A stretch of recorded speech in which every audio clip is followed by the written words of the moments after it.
Welcome to the HMG Executive Leadership Spotlight, where we showcase the best global business technology executives inspiring trust and winning in a global digital economy. And now here's our host, Hunter Muller, founder and CEO of HMG Strategy. Hello and welcome to the HMG Spotlight. I'm here with Laura Money. Laura is the EVP, CIO, and Chief Technology Innovation Officer for Sun Life. Laura, congratulations on being a 2024 HMG Global Leadership Institute Large Cap CIO of the Year.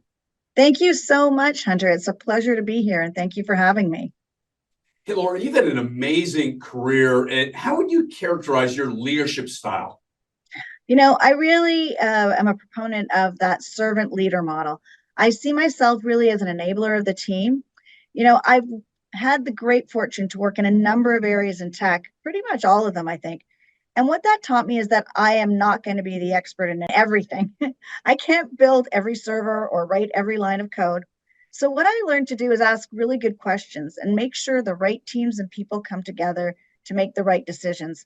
It's really about setting direction for the team and try to remove barriers and trust the teams and the experts to make the right decisions.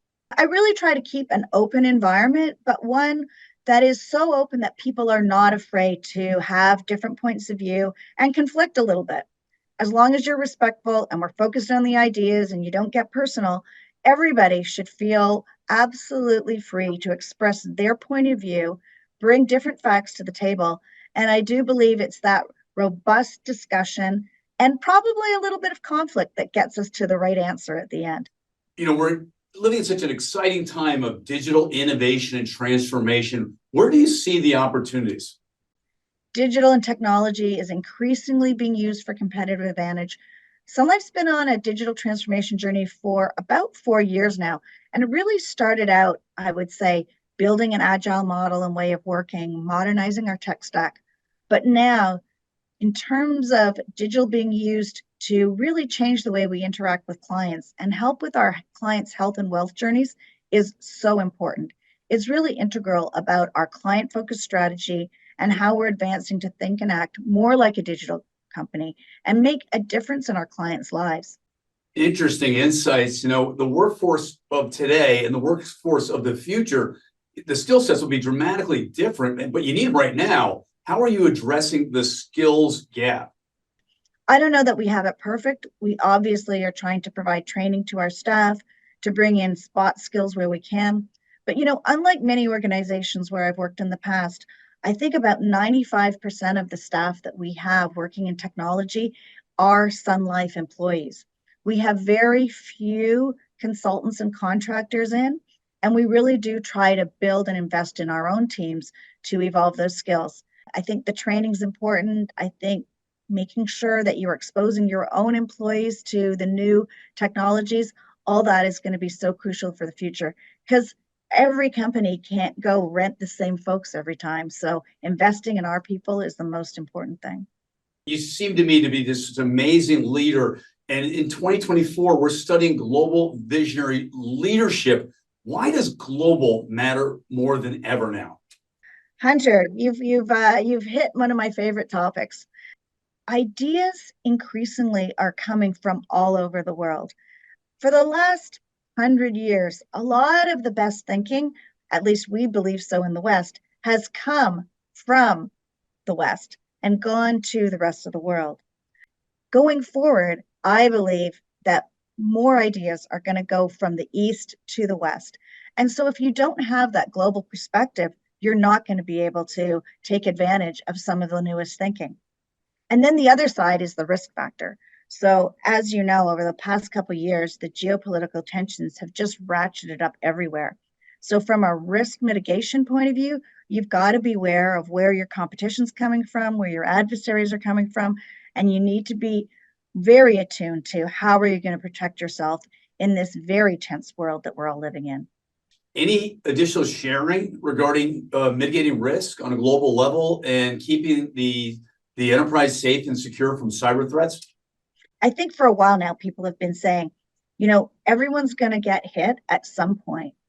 And so you need to really be clear on how you're going to handle it when you are hit.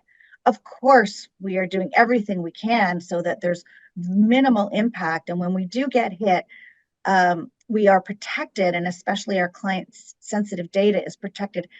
The other part of it is, I think we had been thinking we could just deal with one attack at a time.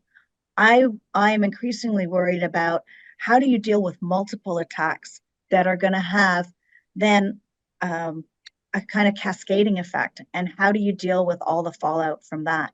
So now we're starting to think about how do we manage where we might be attacked on multiple fronts in multiple countries all at the same time. Generative AI is on every CEO's mind. What's our AI strategy? Are you getting any traction there?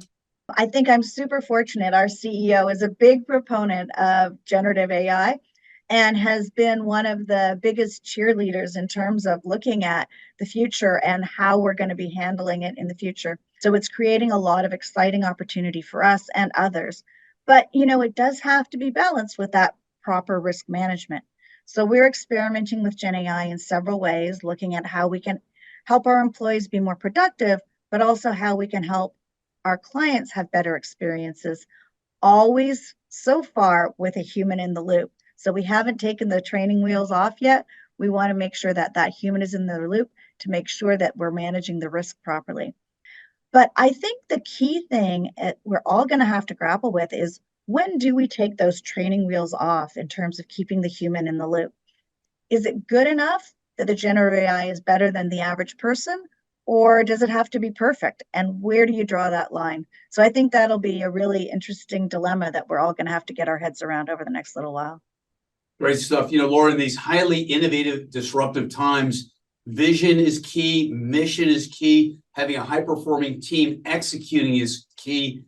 How is the board and the C-suite, your CEO, embracing your vision, your strategy, your execution?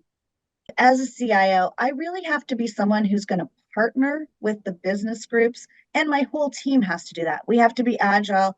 We have to enable our organizations to see the possibilities of the innovation. And then we have to be able to execute and move the business forward, all at the same time as dealing with all those cyber threats and the other risks that we've talked about. And so you really get stretched quite thin being that risk manager and true innovation partner.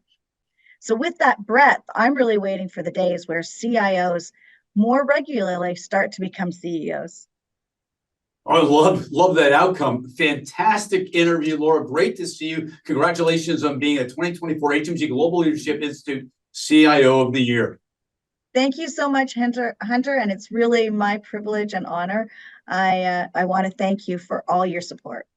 We hope you found this episode of HMG's Executive Leadership Spotlight beneficial. The HMG Global Network, a network of 400,000 technology leaders and a media platform that delivers more than 1 million impressions per week, is a valuable source of insight, continuous learning, and peer-to-peer research based on the insights and experiences of world-class, top-tier technology executives. Leverage the HMG network. Go to hmgstrategy.com to find out more.